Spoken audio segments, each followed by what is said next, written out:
Hi everyone, this is Bick Benedict. This is the museum chapter. So what you want to do here is go over to the side of the building that I'm going on and then stealth kill the two stationary clickers. This first one here you can take down easily enough, and as you can observe, the other one over there, the woman, I think she's just looking down the whole time so she doesn't see us. So just kind of carefully go over here. I'm not sure if she heard anything. No, she didn't. But the other clicker sure did. So she was on me right there. So I had to throw a few punches at her. And this worked pretty successfully. There we go. Smash her face into the broken glass pane right there. And you have to do this room. You have to clear it because we need to move this movable object over to the fence and jump it. And then we're going to get a cutscene where all the clickers are trying to ambush us too. So I don't think it matters which way you put this, horizontally or vertically. It kind of just snaps into place at the end, and then you can't interact with it any longer. So here we go. We're going to hop on down here. And then Ellie says a really funny line down here, and I saw it in some of the previews for the game, but when it was only when I played it that I just really cracked up. Because this game is so mature and so serious a lot of the times, and then you find some of these gem lines that... Okay, so here's a tense situation. There's just so many tense situations in this game where it's like you're jumping out of the edge of your seat, but it's a cutscene, and obviously you can't die in it.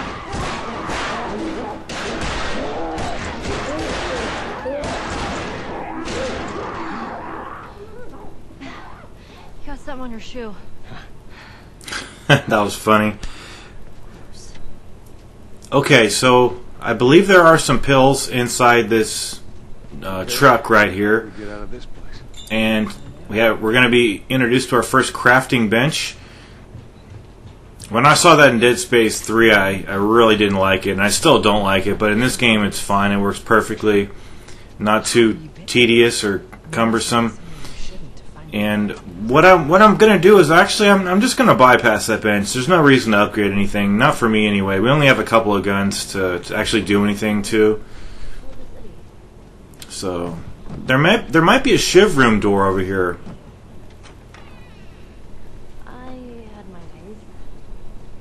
So there we go. Got some scissors. The scissors I believe help to make the shivs. So is this a shiv room? No, it's not.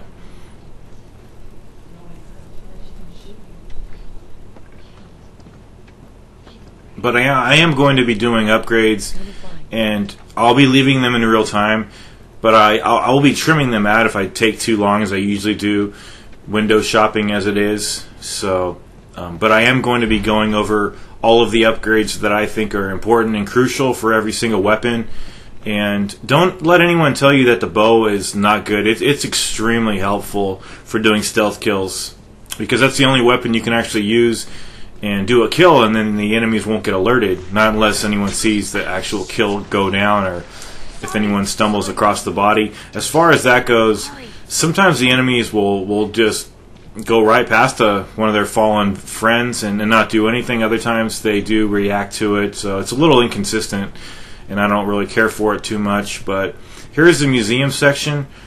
It's pretty easy actually, and there's a mandatory fist fight at the end. But you could use guns if you want to, but there's no real reason to do it.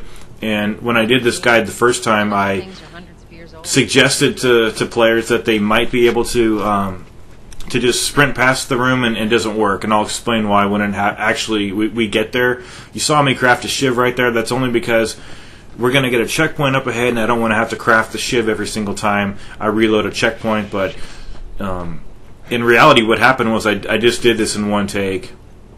And a lot of these earlier sequences are going to be going very smoothly for me because I just did them recently. And it's actually beneficial to the guide if you think about it, because I'm a lot better now. I know what's going on in the early part of the game here.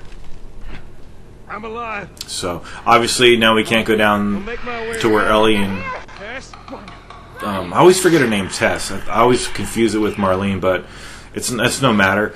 What we need to do now is go to the left down the opened off hall and just start crouch walking very carefully here because we have clickers in this vicinity.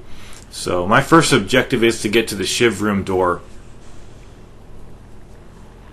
And it's right over here to the left. And I didn't think the clickers came in here, but I think they do, especially if they hear anything suspicious. So definitely have a Shiv here.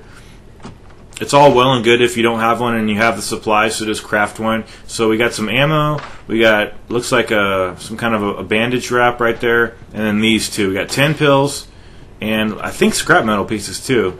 So do not miss that room. Okay, so we have one clicker right there. I threw the brick. He reacted.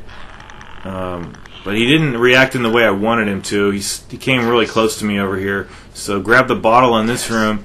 That's all there is in this room, besides that Shiv door. But I didn't think the clickers came into this room.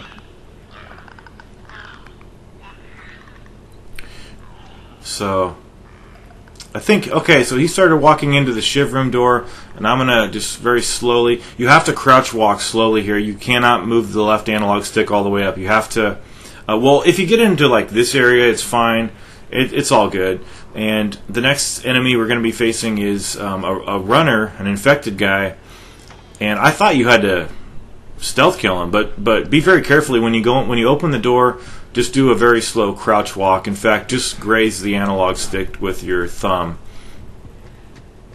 I hope you have a thumb. I hope everybody has all their appendages to play these amazing games. Anyway, this is the room, so crouch and don't just press the analog stick up because you might get alerted. So I'm going to hug this shoulder a little bit, and then we're going to do a stealth kill on this guy.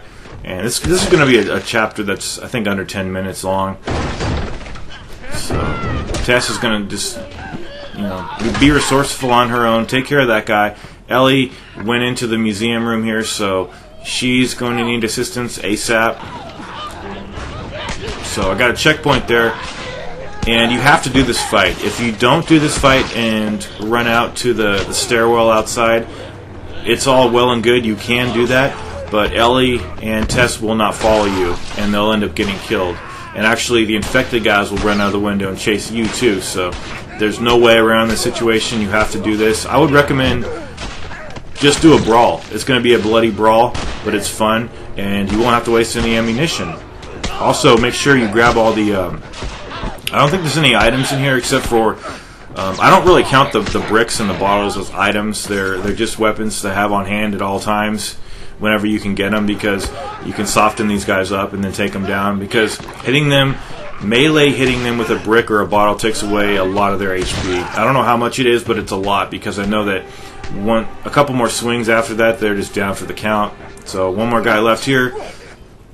I missed him with the bottle swing right there, so shoving him up against the wall.